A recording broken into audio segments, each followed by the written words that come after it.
26 janvier 2026, messieurs, dames, bonjour et bienvenue à l'essentiel de l'actualité. Au sommaire, des civils militaires ont été blessés à Baraka au site Kivu. La SOSICO RDC réclame l'évacuation des victimes, les cantonnements des FARDC et la tenue d'un conseil de sécurité.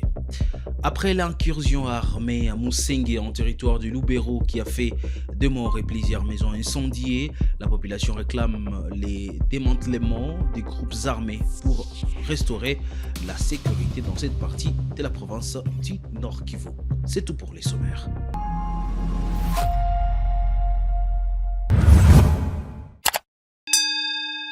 Bienvenue sur Kivu Morning Post, vous êtes nouveau sur la chaîne, abonnez-vous. On commence à Baraka. Des civils militaires ont été blessés dans la nuit du 25 au 26 janvier 2026 à Baraka au site Kivu. La société civile SOSICO RDC dénonce la dégradation de la situation et réclame l'évacuation des blessés, les cantonnements des FARDC et un conseil de sécurité élargi pour faire face à la situation. Plus de détails avec vous, Vanessa Bonza. Des civils ont été blessés dans la nuit du dimanche 25 au 26 janvier 2026 à Baraka, dans les territoires de Fizi, province du Sud Kivu. Selon la société civile locale, un militaire a également été touché lors de l'incident. La société civile des compatriotes congolais SOSICO RDC ville de Baraka s'inquiète de la dégradation de la situation sécuritaire dans la ville de Baraka, dont chaque jour le paisible citoyen passe leur nuit dans la paire suite aux coups de balle, les caressants et celui d'hier soir dans la ville de Baraka de 19h juste jusqu'à 22h30 du 25 janvier 2026. La SOSICO RDC déplore certains comportements avariés et ignobles par les détenteurs d'armes à feu dans la ville de Baraka, a déclaré Abe Kakozi Tiabuta Djojongonda, coordonnateur urbain de SOSICO RDC. La société civile précise que le blessé comporte Mbula Oulu Bitendelo du polyclinique FEPAD, Moussaba Makiwa, Mombi Bouma et un militaire FARDC de l'unité Tigre. Elle sollicite l'évacuation immédiate des blessés par la CICR. La SOSICO RDC appelle également à la tenue d'un conseil de sécurité élargi incluant les commandants AI de la 33e région militaire, C2, TD, les commandants du secteur et son TD. Elle recommande les cantonnements des éléments FARDC et Ouazalendo dans la ville, l'identification de leur domicile et le redéploiement immédiat de tous les militaires provenant de Kalemi et d'autres zones vers leurs secteurs respectifs. Je l'ai annoncé au sommaire après l'incursion armée du 24 au 25 janvier 2026 à Musengue, dans les territoires de Lubero. Des militaires FARDC ont été tués et plusieurs maisons incendiées. La population et la société civile demandent aux autorités de démanteler le groupe armé opérant entre Butuhe et Ndiapanda pour restaurer la sécurité et l'autorité de l'État. Nahuzunika sana kwa kweli. Hapa tuko kwenye soko, ndio nafasi ambapo tumeona majeraha, wameunguza hata radio, wameunguza mamule kidogo kidogo, makahala yetu ya soko na madepo. Ilikuwa nafasi ya uchumi, nafasi ambayo natupatia espoir sisi kama wakaaji wa hapa. Ndio. Lakini muda ambao tunavamiwa na waasi wa IDF, hatuna mengi ya kusema, tumepoteza, hata jeshi limewapoteza watu. Ila tunaomba viongozi waendelee kutupigania, wakamilishe viongozi wa serikali hapa ili kwa siku zijazo tuweze tena kupata matumaini ya kwamba tunaweza tukaishi kwetu tukiwa na amani na tunaweza tena kuwa na uchumi wetu ambao utatusaidia kwa siku za kesho. Lakini magumu yametupata. Tunawaomba wakazi wote tushikamane, tuungane sana. Tuwe nyuma ya serikali ya Kongo, tushikamane na tuwe tayari tukimwona mtu ndiye ambaye sio mtu sawa, tuwe tayari kumtoa kwenye viongozi wa serikali waweze kurudisha utaratibu hapa kwetu. Ya mwisho ambao nitawaomba watu wote, huu mji hatuna mwingine, ni mji wetu sisi wote na ndio Mungu alitupatia. Tuwe tayari kujiunga na serikali ili tupigane kurudisha oda, kurudisha maisha na kurudisha uchumi kwenye mji wetu. Na Mungu mwenyewe ameona vile ametushambulia kwa leo. yeye mwenyewe atatupatia tena nguvu, ataturudishia mali tume. Revenons ici en ville du Goma, lors du Conseil urbain de sécurité tenu ce lundi 26 janvier 2026, la police de la circulation routière a présenté un bilan alarmant. 8 accidents ont été enregistrés à une seule semaine à Goma. Le maire Julien Katemo Dalieni a exhorté les conducteurs à redoubler la prudence et à respecter les codes de la route pour éviter de nouvelles tragédies. Ni wakati hii semaine wanasema kuko wika ya accident et la plupart ce sont des accidents graves. Na ndio maana tunapenda kufika kumbele yenyu kukumbusha tena, rappeler encore notre population, notre société, notre communauté sociale qui est notre population. Inakatazwa sana na tunapiga marufuku mtu mwenye iko natembeza na ni mlevi. Ivresse au volant c'est strictement interdit. Parce que anona 5% zile maksida iko natokea kubulevi. Ingine yenye tunasema huko natembeza gari na telefone iko kulisikio. Parce que tu n'es pas concentré sur le volant, maintenant unakuwa na telefone kulisikio. Ingine yenye tunasema ni excès de vitesse. C'est-à-dire ile ivresse au volant, excès de vitesse, uko natembeza uko kuvola na uko naongea ku telefone, vitu yenyewe vinakataziwa sana. Et les chauffeurs bajikaze kurespecter code de la route ili inaweza kutusaidia kupunguza maaksida ndani ya ville yako. Je reste prévenir, nous avons une police pour remettre, pour instaurer l'ordre public et une discipline dans la société. Nous kusema police tena itaactiver hii question ya alcool test kuona kama hiki kitu tunaweza kimaliza namuna gani bwana journaliste.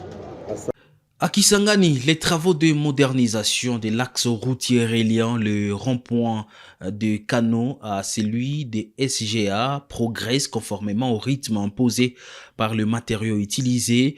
Le gouverneur de province Paulin Lendongolia a effectué une visite du chantier ce week-end pour s'enquérir de l'avancement des travaux. Nous sommes sur cette artère principale qui va du rond-point du Canon à la Banque centrale du Congo, où l'entreprise de construction Kawaling exécute le bétonnage sur ce tronçon long de 1000 mètres avec le financement exclusif de la province que dirige ces jours Paulin Lendongolia le Babonga, gouverneur. Outre les petites tâches à finaliser, les 2 voies sont déjà bétonnées du rond-point du Canon jusqu'à la hauteur de Sédi. De là jusqu'à devant la prison centrale, une voie est en cours de bétonnage, tandis que l'autre est aménagée pour le trafic intense sur ces tronçons. Devant cet avancement des travaux, le gouverneur de province, Paulin Lendongolia le Babonga, reste positif. Les travaux avancent. Nous avons commencé vers Congo Palace. On a bétonné devant la cour d'appel jusqu'à rond-point SGA. Actuellement, j'avais dit qu'on renverse, qu'on commence à rond-point du Cano pour atteindre SGA, comme ça on bascule de l'autre côté pour arriver à la Banque centrale. On ne pourra plus prendre beaucoup de temps, donc dans quelques mois nous allons inaugurer cette route entièrement financée par le gouvernement provincial. Les différents chantiers sur la voirie de Kisangani révèlent une vérité simple. Le président de la République, Félix-Antoine Tshisekedi Tshilombo, est à la conception et le gouverneur de la Tchopo, Paulin Lendongolia le Babonga, en bon élève, veille au grain dans l'exécution. Il y a plusieurs autres projets qui sont en train d'être développés dans la ville. Fachi Béton, avec son élève Paulin Lendongolia, transforme la ville de Kisangani. Depuis notre avènement, vous voyez ce qui s'est fait. Tout Kisangani est en chantier. Il n'y a que les incrédules et les opposants qui ne veulent pas croire, mais on ne va pas se laisser à la merci des opposants. Nous, on va continuer à travailler derrière le chef de l'État, son Excellence Fachi Béton, et nous sommes en train de faire ce qu'il nous a demandé. En attendant, l'autorité provinciale somme l'entreprise Kawaling de veiller également sur la maintenance des caniveaux, tandis que le maire de la ville et les bourgmestres des communes sont appelés à assainir l'environnement sur toute l'étendue de Kisangani, en commençant par le centre-ville. L'actualité nous amène à Kinshasa. C'est lundi, 3000 agents ont été déployés à Kinshasa pour lutter contre l'incivisme routier. Les associations des chauffeurs demandent au gouverneur Daniel Bumba de reporter l'opération. Le président de l'ASBEL, Mopila, précise qu'aucune grève n'est annoncée et que les tracts anonymes circulant ne parviennent pas des associations. Tolandaki déjà communication à gouverneur de la ville de Kinshasa pour un contrôle pour ici ce embouteillage. Déjà Tolobaki en haut que et vous allez échec ba koki ko résoudre embouteillage té na contrôle ba documents. Bon soki ba tuno so ba somi ba documents na oazo seng. Cela veut dire et vous allez solution té mais biso na compte association de chauffeurs mobile ASBEL to lobby que pour nous résoudre l'embouteillage, le gouverneur a activé Banzela. Il s'est Banzela Bandaki. Deuxièmement, à ton parking. Il a mis ça tout. Il y a un côté de la balabala. Il en prise à l'État. Régie de fouillères et la ville de Kinshasa. Alors, il y a mis tout le monde sur la baie. Oh, ils ont Banzela. Par recommandation, la biso est belé. Tu côté déjà Mukanda et pas na yemoko ya ba proposition. Oyo sengeli asala pour le contrôle des documents de Kobarik. Mobeko et Pesibiso Ndingisa mois de janvier, février, mars, batu nyonso ba kinoko ba sijeti ba kinoko ba document la bango librement. Mais to ka mo ndengeni ni gouverneur andimi ko lancer yango na mois ya janvier. To li ko senga na ye ayeba na ko reporter yango.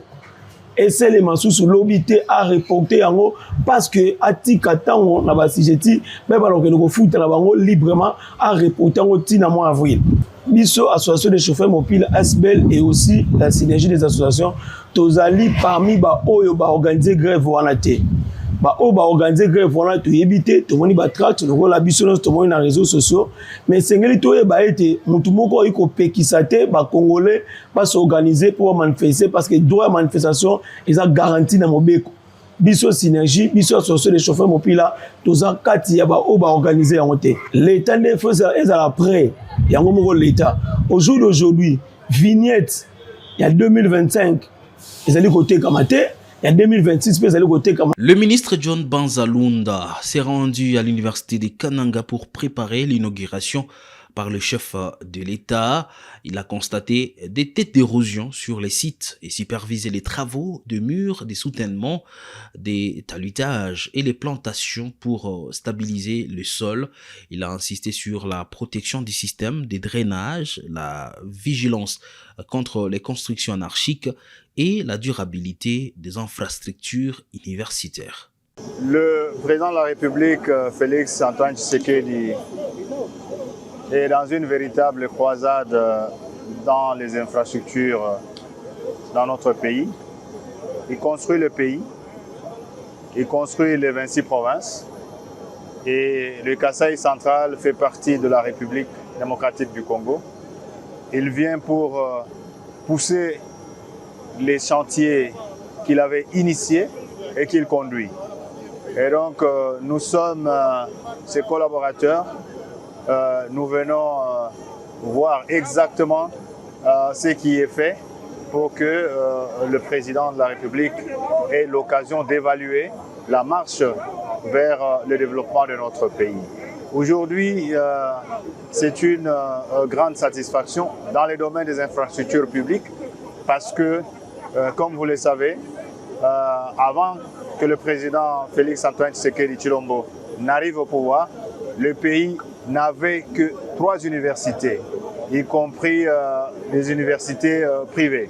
Donc aujourd'hui, après quelques années seulement, avec la guerre, nous allons inaugurer, je parle bien d'inaugurer l'année prochaine la 20e université construite. Nous sommes en train d'aller dans la bonne direction avec le président Félix Antoine Tshisekedi Tshilombo. Nous avons la route de l'espoir, la route de Kalambambouji. Aujourd'hui, vous prenez Transco, vous arrivez à la frontière angolaise et vous avez la preuve qu'il est en train d'avancer. Nous avons la route Kananga-Mbujimai Nous sommes en train de travailler. Il y avait quelques difficultés administratives. Nous avançons. Nous avons la route que pour laquelle nous allons lancer les travaux. Pour la première fois, nous allons relier la ville de Kananga à la ville de Kisangani. C'est-à-dire que nous allons faire plus de 1100 km et nous allons asphalter. Et c'est la route qu'avait utilisée notre tout premier ministre, Patrice Emery Lumumba. Donc, le président Tshisekedi est en train réellement de faire ce qu'il avait dit, de faire ce que la population lui avait demandé. Il n'y a pas mieux. Dans la ville de Kananga, nous allons nous attaquer aux érosions. Nous venons ici, nous allons inspecter et nous allons vaincre ces érosions-là. Parce que le président est déterminé à protéger sa population. Voilà la raison de notre arrivée un jour, quelques heures avant son Excellence, Monsieur le Président de la République. Voilà, il a fallu qu'il soit présent. Le FC Saint-Éloi Lupopo a remporté sa première victoire en phase des groupes de la Ligue des Champions CAF grâce à un penalty décisif contre les MC Alger 1-0. Les supporters ont célébré les triomphes dans une ambiance électrique au stade TP Mazembe et rendu hommage au président Jacques Kiaboula Katoé.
Et c'est par cette information sportive que nous mettons un point final à l'actualité du jour pour ces 26 janvier 2026. Messieurs, dames, merci à vous de l'avoir suivi.